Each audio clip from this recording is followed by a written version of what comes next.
Olá meus irmãos, aqui é o Pastor Antônio Júnior e eu quero começar esse vídeo te dizendo uma coisa. Se você tem o costume de todo final de ano comer certos alimentos ou escolher cores específicas para passar o Réveillon, então preste muita atenção em tudo que eu vou te dizer aqui. Porque sem que você perceba, você pode sim estar abrindo uma porta espiritual muito perigosa dentro da sua casa. E eu sei que talvez você faz isso porque você aprendeu com a sua família, por tradição, mas hoje eu vou te mostrar que aquilo que você coloca no seu prato ou no seu corpo revela de verdade quem é que manda no seu futuro.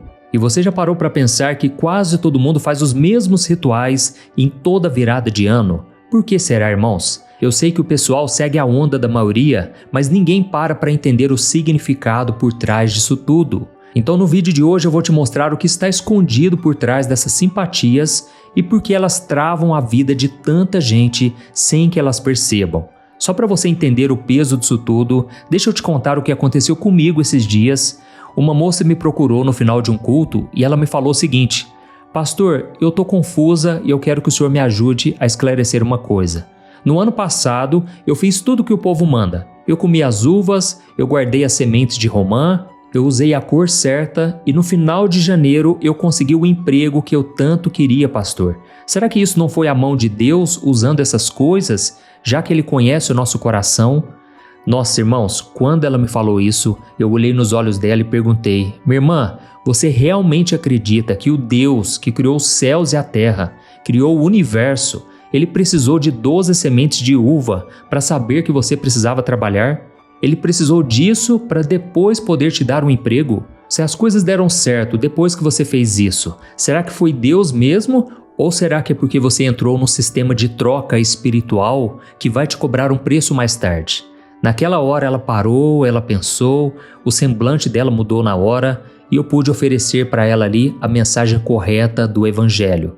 Então, irmãos, eu sei que nessa virada de ano existe uma agitação muito grande que toma conta de quase todo mundo, principalmente no dia 31 de dezembro. E parece que o mundo inteiro fica nessa correria louca, né? Mas por trás das festas e dos fogos tem um sentimento escondido que quase ninguém percebe, que é o medo. Para pensar. As pessoas ficam com medo de que no ano seguinte elas podem perder um ente querido, elas podem não casar, elas podem continuar com aquele mesmo peso na balança, sem dinheiro na conta, e por causa desse medo, muita gente acaba pegando atalhos, concorda? Elas querem sempre arrumar um jeitinho mais fácil delas conseguirem alcançar seus objetivos, realizar os seus sonhos. E infelizmente muitos acabam negociando com o mundo espiritual. É por isso que muita gente corre para comprar uva, romã, lentilha. Elas ficam lá contando as uvas, guardando os carocinhos na carteira, comendo lentilha pensando em ficar rico e escolhendo a cor da roupa nos mínimos detalhes, inclusive as peças íntimas.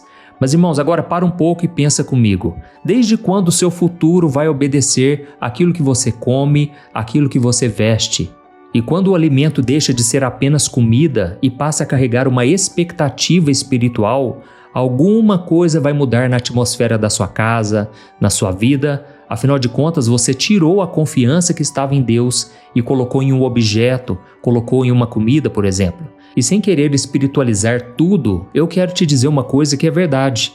Toda crença tem um poder. Acredite no que eu estou te falando. Não é porque a comida tem algum poder dentro dela, mas é porque o seu coração se desvia muito fácil do caminho de Deus, do caminho correto, que está de acordo com a Bíblia.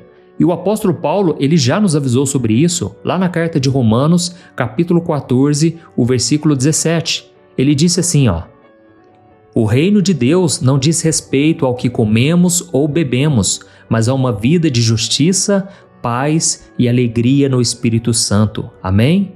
Irmãos, a bênção de Deus sobre nós é aquilo que está no nosso coração. É claro que Deus ele pode prosperar, Deus pode abençoar, fazer grandes coisas. Mas tudo isso acontece por causa do seu relacionamento com Ele, por causa do seu coração entregue, por causa das suas orações, da sua obediência.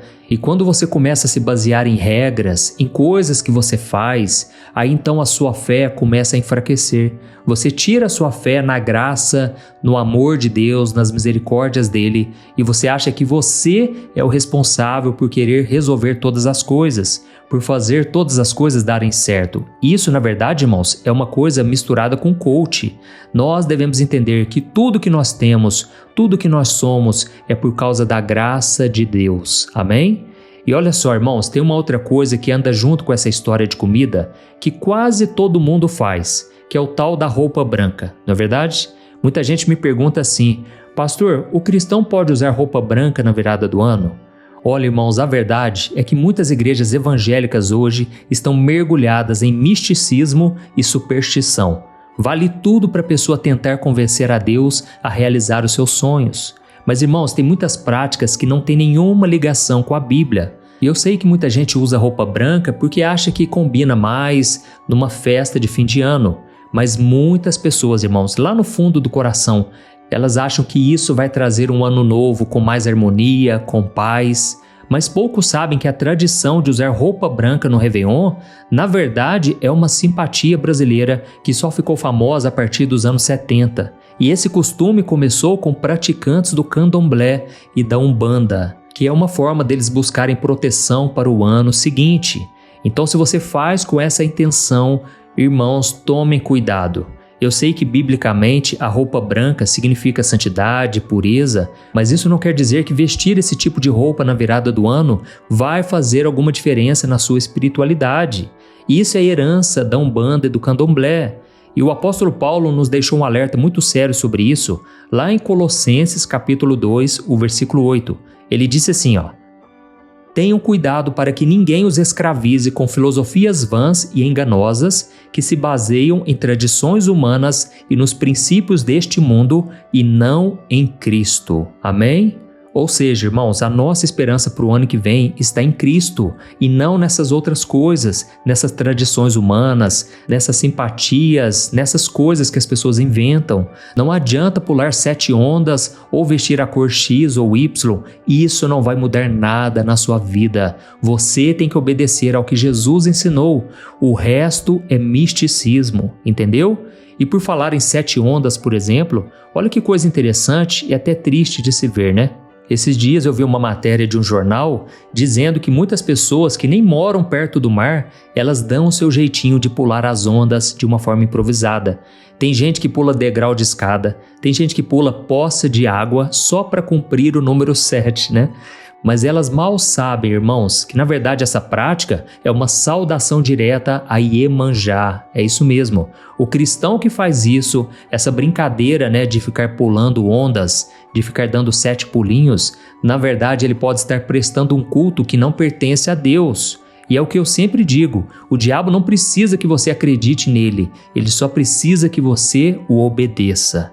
Irmãos, uma coisa que eu preciso deixar claro aqui também é que o problema não é uma fruta, não é a cor da roupa. Deus criou tudo isso e tudo é bom, certo? O problema é qual é a intenção do seu coração. E digo mais, as pessoas ficam inventando um monte de regrinha que não faz o menor sentido. Quer ver uma delas? Aquela história de guardar semente de romã na carteira para ter prosperidade.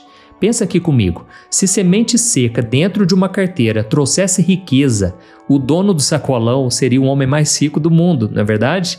O dinheiro, irmãos, vem do seu trabalho, vem da sua sabedoria, a sabedoria que Deus te dá. Não vem de uma fruta que vai ficar mofada na sua carteira. Irmãos, isso não é fé, isso é amuleto. É querer tratar Deus como se ele fosse um gênio da lâmpada mágica. E tem mais, irmãos, e a roupa íntima das pessoas? Ah, pastor, eu acredito que se eu usar amarelo, eu vou ter muito dinheiro. Se eu usar vermelho, eu vou encontrar o amor da minha vida.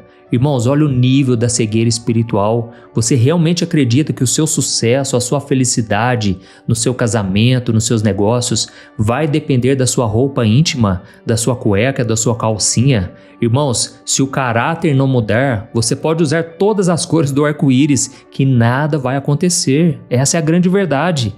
O amor, irmão, se constrói com respeito, com os princípios bíblicos, não em você usar uma roupa íntima daquela cor específica. Pare com essas coisas, tá bom? E agora vamos sair um pouquinho dessa questão de vestimenta e vamos voltar agora para aquela mesa bonita, né, que as pessoas servem na virada do ano. Esses dias uma pessoa me perguntou assim: pastor, e se eu for convidado para a casa de um parente e ele me servir um prato de lentilhas dizendo que é para dar sorte? Eu devo recusar esse prato? E eu falei o seguinte: olha só, se você comer porque você está com fome, porque a comida está muito boa, amém, glória a Deus, o alimento em si não tem pecado nenhum. O próprio Jesus disse: não é aquilo que você come que faz mal, é aquilo que sai de dentro de você. Ou seja, a fofoca, a inveja, você maltratar outras pessoas, isso aí é que faz mal, entendeu? Mas também tem aquela questão que eu já falei aqui: a sua intenção é o que conta. Deus sabe o que realmente está no seu coração. E sabe por que as pessoas continuam fazendo isso, irmãos, mesmo sendo tão absurdo? Por medo de ficar de fora. Fala a verdade. A pessoa pensa assim: ah, já que todo mundo está fazendo, né? Se eu não fizer, vai que acontece alguma coisa comigo. Vai que eu perco a bênção. Irmãos, isso é escravidão. Essas simpatias só servem para escravizar as pessoas e afastar elas da verdadeira confiança em Deus. Amém? A Bíblia diz que os descendentes de José, lembra de José lá no Egito? Quando os descendentes deles, os parentes, eles foram morando no Egito e passaram anos e anos ali, a Bíblia diz que eles se afeiçoaram com os deuses do Egito. Ou seja, eles olhavam para todos os egípcios, eles viam que eles adoravam outros deuses e eles então ficavam com medo de ficar de fora. Afinal de contas, vai que aquele Deus fique irado comigo. Eles viam todo mundo fazendo aquilo. Irmãos, é isso que a gente tem que tomar cuidado, porque quando a gente vê todo mundo fazendo uma coisa, dá-se a impressão de que eles estão no caminho certo. Mas, irmãos, a voz do povo não é a voz de Deus. Entenda isso. O próprio Jesus falou que grande e espaçoso é o caminho que leva para a perdição, mas o caminho estreito, apertado, é o caminho que conduz à vida eterna. Então, tem muitas pessoas que perguntam assim: e você não vai fazer a simpatia? Você está usando aquela peça íntima naquela cor? E aí é nessa hora que você tem a chance de falar: não, eu não preciso disso. A minha segurança não depende de rituais, de simpatias. Depende do Senhor Jesus, depende do meu Deus. Ele é quem cuida de mim. Amém? Lembra daquela moça que eu falei para você no começo do vídeo? O emprego dela veio no final de janeiro, mas ela acabou se tornando escrava de ter que repetir aquele ritual agora todo final de ano. Por quê? Ela acredita que aquilo deu certo e agora ela fica com medo de perder algo se ela não fizer, entendeu? Então, irmãos, tomem cuidado com todas essas coisas que as pessoas fazem, porque a grande maioria, infelizmente, não confia realmente em Deus. Elas confiam naquilo que elas fazem e elas então ficam com medo de ficar de fora. Mas, irmãos, como é bom quando a gente é livre, né? Quando a gente tem a liberdade em Jesus. Que coisa maravilhosa é a gente poder servir esse Deus, que Ele é invisível, mas Ele é tão real, Ele é tão maravilhoso e a gente pode ver o cuidado dEle, a sua fidelidade, quando colocamos a nossa esperança, a nossa confiança naquele que realmente cuida de nós. Aleluia! Então, agora eu quero te pedir uma coisa: compartilhe essa mensagem, porque eu sei que tem muita gente precisando e você pode ser luz na vida delas. Você pode tirar esse peso, esse fardo sobre a vida delas. É só você clicar nessa setinha embaixo do vídeo, que é uma setinha apontada para a direita. Depois você seleciona o WhatsApp e aí você pode mandar para muita gente. Inclusive, eu quero te pedir também para se inscrever no meu canal e ative o sininho da notificação, porque todo dia eu quero fazer a oração da manhã, a oração da noite, para te abençoar e para te ajudar a ter um ano abençoado com o Senhor. Aleluia! Então, que Deus te abençoe e eu vou colocar aqui na tela também alguns vídeos para você assistir. Deus te abençoe, eu te espero no próximo vídeo. Um grande abraço.